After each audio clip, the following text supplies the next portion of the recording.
어제 박근혜 전 대통령의 첫 재판이 열린 가운데 지난 5차례 검찰 조사에서 박 전 대통령의 진술 내용이 나왔습니다. 박 전 대통령은 자신의 세월호 당일 행적에 대해서도 밝혔는데요. 이 문제와 관련해 전문가 세 분 모시고 말씀 나눠보도록 하겠습니다. 장윤선 오마이TV 방송국장께서 자리 지켜주고 계시고요. 양지열 변호사님 자리하셨습니다. 안녕하세요. 예. 차재원 교수님 자리하셨습니다. 예, 안녕하세요. 예. 차재원 교수님은 청와대 안 들어가세요? 제가요? 예. 왜요?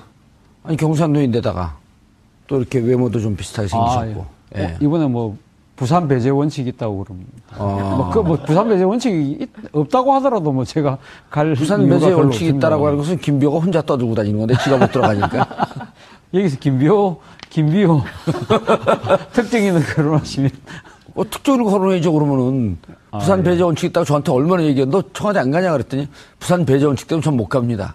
네, 참고로 김비호 씨는 지금 부산의 영도와 동구의 당협위원장을 맡고 영도와 있습니다. 중구요. 영도 중구. 예. 죄송합니다. 예. 예. 더불어민주당 당협위원장입니다. 예, 김무성 그 대표 의원한테 옥새 파동이 있음에도 불구하고 떨어졌다. 그래갖고 지금 4선 낙선 의원입니다. 4번 떨어졌어요. 가까운 사이신 거죠? 아니, 전혀 하고 안 가요. 아슬아슬한데, 이거. 명예훼손은 저를 고발해야지 뜹니다, 그분은.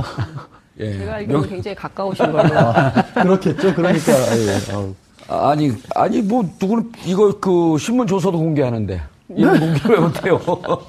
이거 공개도 되는 거예요, 근데? 아니, 양 변호사님께 여쭤보고 싶었어요. 원래 피해자 신문 조서는, 그러니까 당사자, 그러니까 그러니까 조사를 받은 사람이 자신의 방어권 행사를 위해서 열람하거나 복사할 수는 있어요. 그러니까요. 그런데 이게 언론에 공개되는 것은 어떤 사정인지 모르겠습니다. 원칙적으로 안 되는 걸로 알고 있습니다. 그래요? 그러면 공개 안 되는 거 갖고 우리가 방송하면 안 되잖아. 그만할까요, 이제? 근데 언론에 이미 나와버렸기 때문에 어느 방송에서 그렇게 신문에 이게 원래 이제 잡지 쪽이었죠. 출판에 공개가 된 사실 이 출판에서 이렇게 보도를 했다라는 거기 때문에 이거는 또 이제 다른 문제가 될 수 있고. 알겠습니다.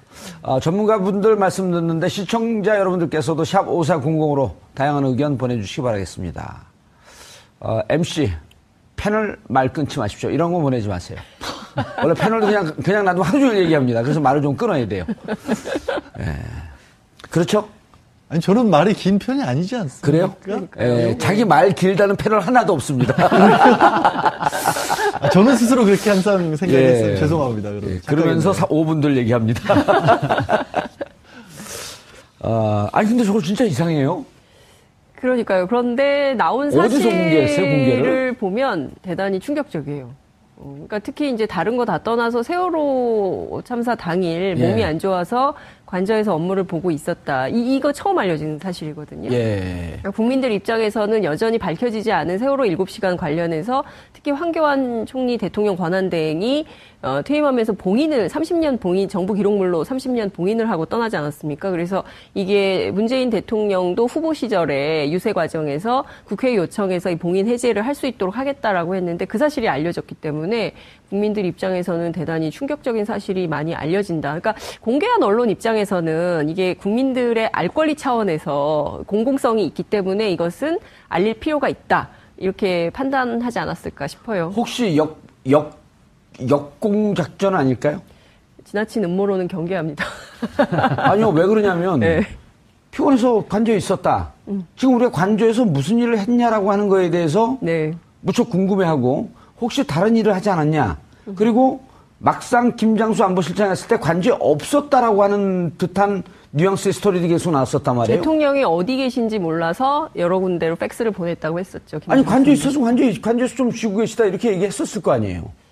근데 그 확인이 안 된다는 표현을 썼어요. 당시에 그 국조특위 그 증인으로 나왔을 때 김장수 안보실장이 주장했던 바는 당시 대통령이 어디 계신지 확인이 되지 않았기 때문에 관저에도 보내고 본관에도 보내고 여러 군데로 보냈었다라고 얘기를 했었죠. 아니, 비슷한 얘기들은 몇 번 나왔어요. 예. 그러니까 정호성 전 비서관 같은 경우에도 대통령이 그날 같은 경우에는 통상적으로 한 이틀 정도를 바깥에서 일을 보고 하루 정도는 휴식을 취하거나 아니면 관저에서 직무를 본다라는 얘기도 했었고, 그 안보실장 같은 경우에도 확인이 안 된다는 얘기가 평소에도 보고를 할 때 대면에서 보고를 했던 적은 없었고, 팩스를 넣거나 문서를 어느 곳에 전달을 해놓으면 그 장소에 있는 사람이 가져다가 줬었다. 항상 평상시에도 그런 식으로 업무 처리를 했기 때문에 김정수 전 안보실장 입장에서도 이게 누가 거기에 있는지 모르지만 연락이 닿을 수 있는 곳에는 다 그냥 넣었던 것 뿐입니다. 그러니까 평소에도 그렇게 일을 했던 거예요, 박 전 대통령은. 차 교수님, 예. 그런데 이상한 점이 있죠. 우리가 또 음모론은 아니지만 추적하는 데는 또 달인들 아닙니까?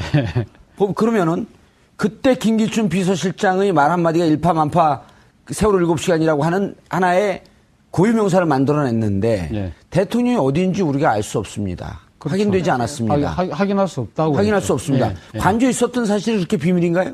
그 비밀 아니죠. 아니잖아요. 아니죠. 그렇기 그 때문에. 의혹을 증폭시킨 건 자신들의 주장이었거든요.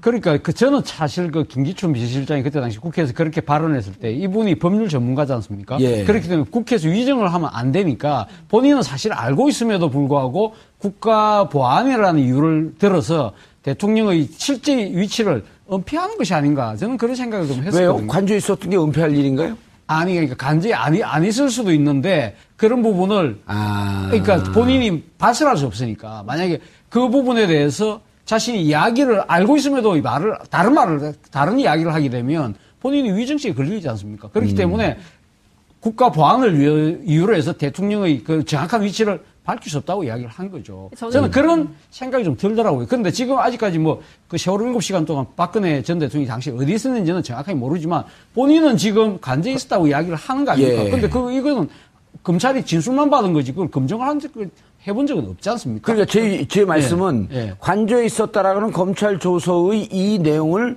고지고대로 믿을 필요는 없지 않냐? 그렇죠. 이 부분 하니까 피의자 신문 조서라는 것 자체가 피의자가 검찰과의 그러니까 그 대면 수사 과정에서 예. 조사 과정에서 자신의 입장을 설명한 것이고 그 부분에 대해서 검찰이 기다 아니다를 검찰이 여러 가지 관련 증거를 통해서 입증을 하는 것이 재판에서 벌어지는 일상적인 행위 아닙니까? 기다 아니다는 뭐예요?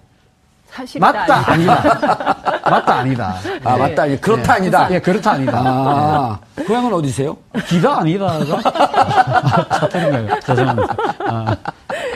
근데 김기춘 비서실장의 어록 가운데 그 얘기도 있잖아요. 대통령이 계신 곳이 집무실이다. 이런 얘기를 했어요. 그건 그러니까 이해는 좀 가요, 저는. 아, 그래요? 예. 근데 저는 좀, 그러니까 그 민주주의 기본 원칙에는 어긋나는 것이 아닌가라는 생각이 좀 들어요. 왜냐하면 문재인 대통령도 연차 휴가를 쓰셨잖아요. 예. 그러니까 어찌 보자면 대통령직이 굉장히 그 대한민국에서 최고위 공직자이긴 하지만 이분도 따져보면 직장인이거든요. 공무원이죠. 공무원이고 그렇기 때문에 당연히 출근을 해야 되는데 박근혜 대통령 같은 경우에는 그런 공직에 혹은 직장의 개념이 없고 자기가 있는 곳이 곧 지미국 국가다 뭐 이런 식으로 그러니까 인식의 문제가 있었던 거죠. 그러니까 저는 김기춘 비서실장이나 박근혜 대통령이나 지금 이 상황이 왜 벌어지는지조차도 아직까지도 이해가 제대로 안 되는 거 아닌가라는 상황 인식의 문제. 전 이것이 굉장히 큰 문제라고 봅니다. 장 기자님의 아주 그 깨알 같은 설명 들으니까 이해가 되네. 제가 잘못한 것 같네요.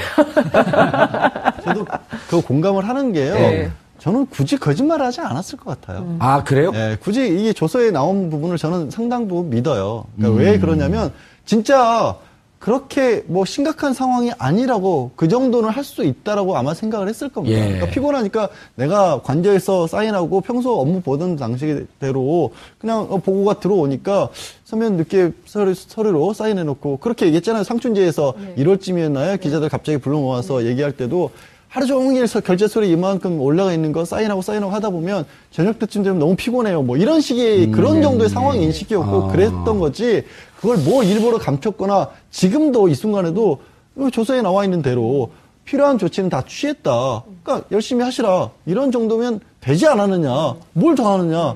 저는 이게 거짓말하는 게 아닌 것 같아요. 저는 그런 인식이 있다고 생각해요. 그럼 이제까지 롯데를 뒤졌고, 롯데 잘못 뒤졌죠. 그 다음에 안가를 뒤졌고, 평창동을 뒤졌고, 또 다른 곳을 뒤졌던 기자들은 다 헛다리 짚은 거네요. 그러니까 인식의 문제인데 우리가 비정상이 정상으로 돌아왔다는 얘기를 왜 하겠습니까?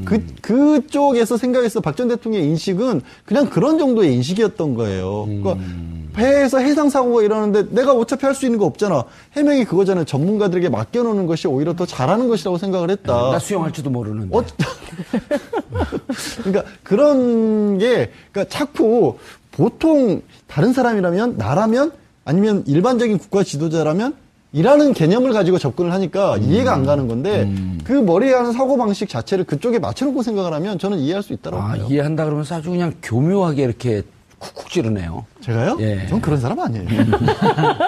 아니, 근데 세월호 7시간의 문제가 처음 불거졌을 때는 뭐, 문제는 박근혜 전 대통령이 청와대 밖에 있었냐, 안에 있었냐, 그 이야기가 논란이 있다가. 성형시술을 받았냐, 안 받았냐, 그러니까 이것도 문제가 됐었던 거 안에 아니에요? 관제에 있는 건 거의 지금 다 일치되는 거 아닙니까? 문제는 7시간 관제 안에서 뭘 했느냐가 네. 쟁점이었지만 그 부분은 정확하게 아직 밝혀진 것은 없죠. 없는데 그 안에 저는 그런 생각을 해봅니다. 그러니까 그 안에서 뭐 성형시술을 안 받을 수도 있고 그 아직 뭐 진실을 더 밝혀져야 되겠지만 예. 이 박근혜 전 대통령이 한 이야기가 뭡니까? 그날 좀 피곤해가지고 관제에서 조금 편하게 일했다는 이야기 아닙니까? 그렇다고 한다면 사실은 세월호 사건이 일어났을 때 아마 청와대 참모들 입장에서는 아마 대통령에게 보고를 하기가 상당히 주저주저 할 수밖에 없지 않았을까 하는 생각이 듭니다. 사실 박근혜 전 대통령이 매일 집무실에 안 나온 스타일이라고 한다면 매일마다 아침마다 아마 청와대 참모들은 아침에 이 이야기 할 겁니다. 뭐 청와대 참모들이 그렇게 썼다고 하니까 오늘 할매 어디 계시노?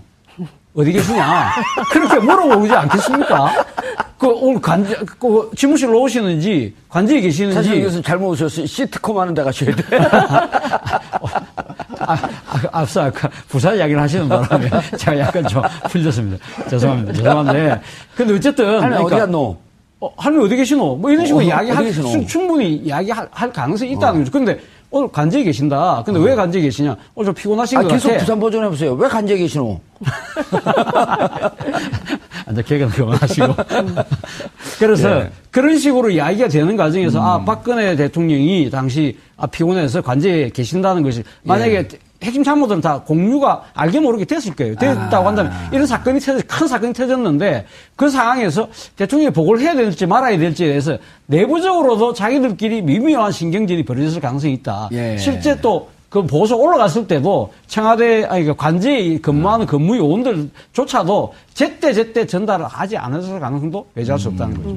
알겠습니다. 근데 전반적으로 저는 이 진술에서 드러난 박근혜 대통령의 상황인식에 굉장히 문제점이 많다고 생각을 하는데요. 이를테면 뇌물 혐의와 관련해서 뭐 내가 그 더러운 돈을 받겠다고. 대통령이 됐겠냐. 예, 그 사람을 어떻게 이렇게 더럽게 만드냐 뭐 이런 얘기를 한 것. 그리고 이제 뇌물을 받으면 조용히 은밀하게 받지 그렇게 공개적으로 재단 만들어서 받았겠냐 내가 뭐 이제 이런 인식도 그렇고요. 그리고 기업들이 자발적으로 돈 낸다고 해서 되게 기뻤다 뭐 이런 이제 표현들을 하는데 그러니까 전반적으로 보면 어떤 절차의 정당성에 대한 인식이 아예 없는 것 같아요. 그러니까 당연히 이게 공무상에 필요하고 어떻게 일이 되어가는 과정에 대한 인식 자체가 없고, 그러니까 자신이 주장하면 그 자체가 그냥 일이 되어서 딱 되고, 뭐 이런 생각을 갖고 국정 운영을 했기 때문에, 오늘의 이 국정농단 사태가 벌어진 것이 아닌가라는 생각을 하게 됩니다. 예. 그런데 이제 그쪽으로 넘어가기 전에 우리 네. 세월호 문제를 계속 얘기했기 때문에 이제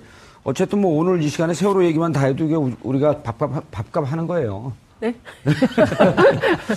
2기 특조위에 대해서 대통령께서 네. 후보 시절에 공약도 했었어요. 4월 네. 16일 안산에 가서 네. 만약 국회에서 하지 않는다고 한다면 대통령 직속 특조위를 네. 구성하겠다.